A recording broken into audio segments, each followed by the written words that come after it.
The book of Acts of the Apostles, chapter 23. Gazing intently at the high council, Paul began, "Brothers, I have always lived before God with a clear conscience."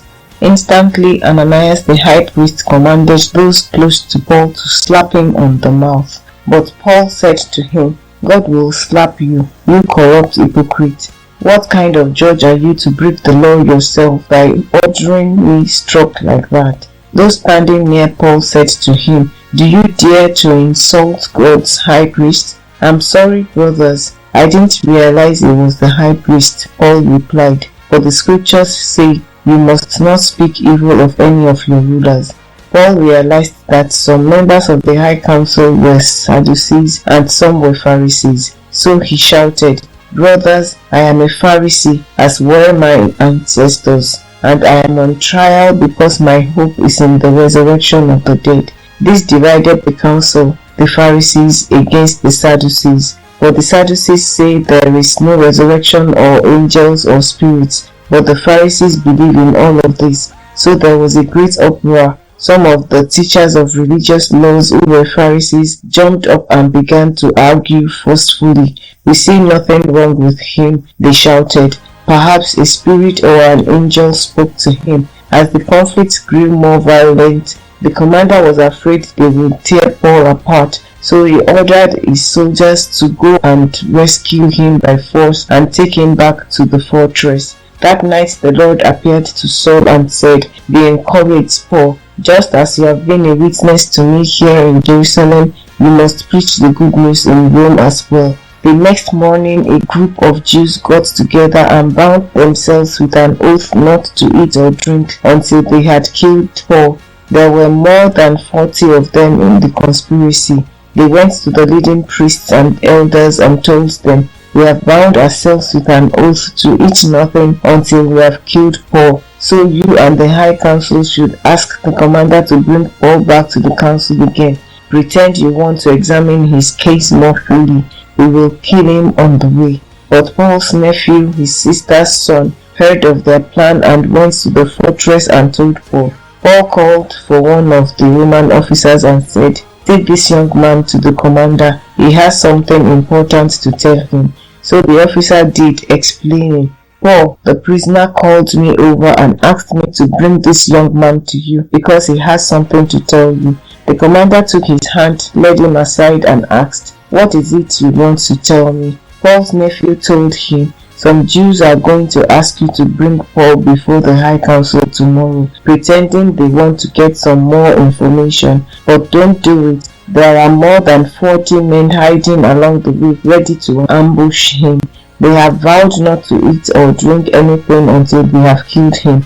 They are ready now, just waiting for your consent. Don't let anyone know you told me this," the commander warned the young man. Then the commander called 2 of his officers and ordered, "Get 200 soldiers ready to leave for Caesarea at 9 o'clock tonight. Also take 200 spearmen and 70 mounted troops.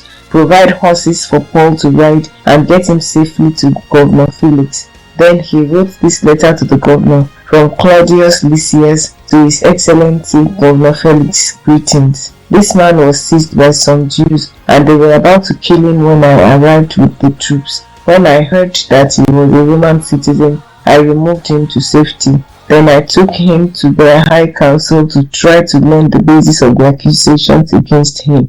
I soon discovered the charge was something regarding the religious law, certainly nothing worthy of imprisonment or death. But when I was informed of a plot to kill him, I immediately sent him on to you.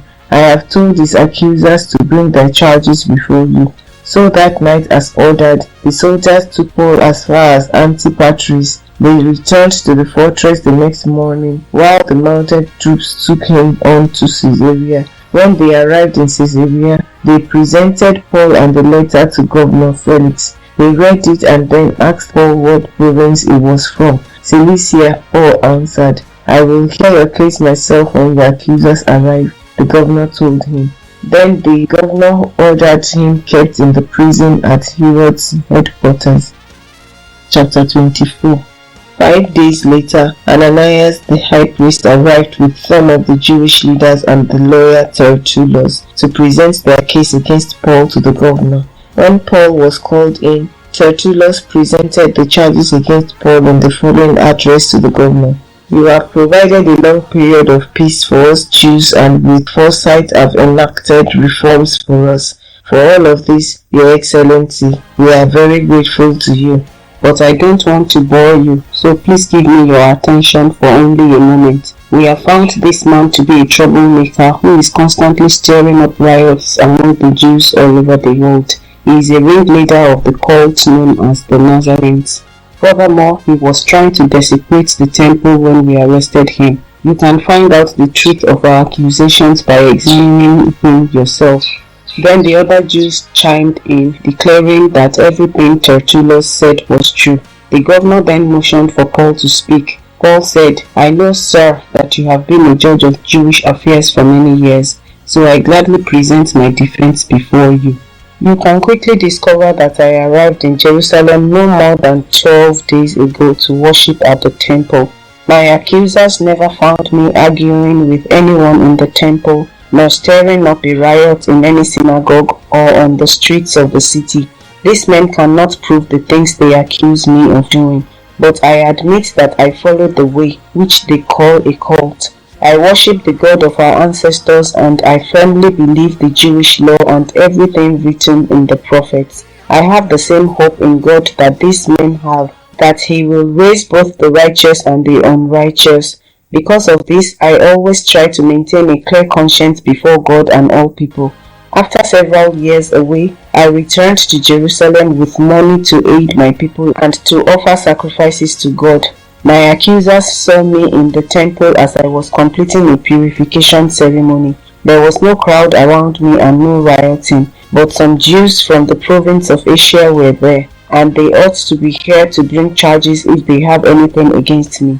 Ask these men here what crime the Jewish High Council found me guilty of, except for the one time I shouted out, I am on trial before you today because I believe in the resurrection of the dead. At that point, Felix, who was quite familiar with the way, adjourned the hearing and said, Wait until Lysias, the garrison commander, arrives, then I will decide the case. He ordered an officer to keep Paul in custody but to give him some freedom and allow his friends to visit him and take care of his needs.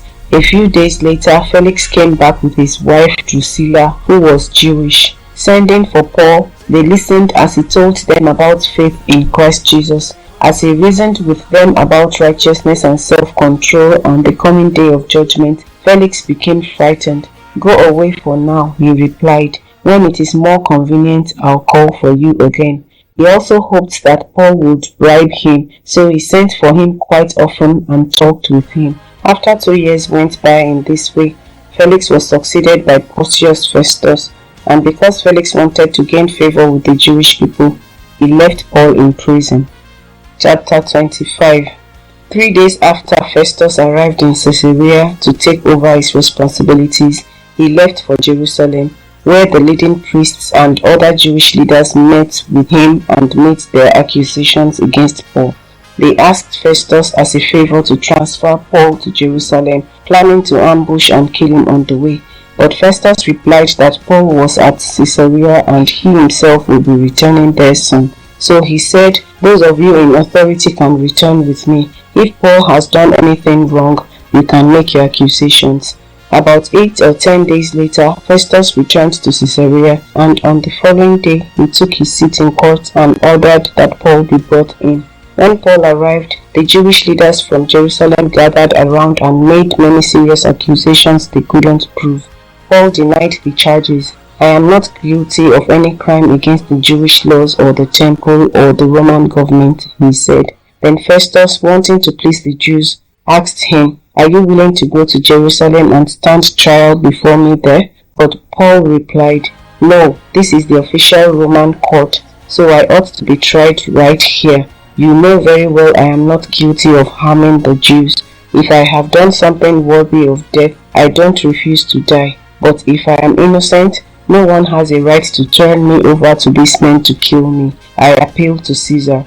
Festus conferred with his advisers and then replied, "Very well, you have appealed to Caesar, and to Caesar you will go." A few days later, King Agrippa arrived with his sister Bernice to pay their respects to Festus. During their stay of several days, Festus discussed Paul's case with the king. "There is a prisoner here," he told him, "whose case was left for me by Felix. When I was in Jerusalem, the leading priests and Jewish leaders pressed charges against him and asked me to condemn him. I pointed out to them that Roman law does not convict people without a trial. They must be given an opportunity to confront their accusers and defend themselves. When his accusers came here for the trial, I didn't delay. I called the case the very next day and ordered Paul brought in. But the accusations made against him weren't any of the crimes I expected.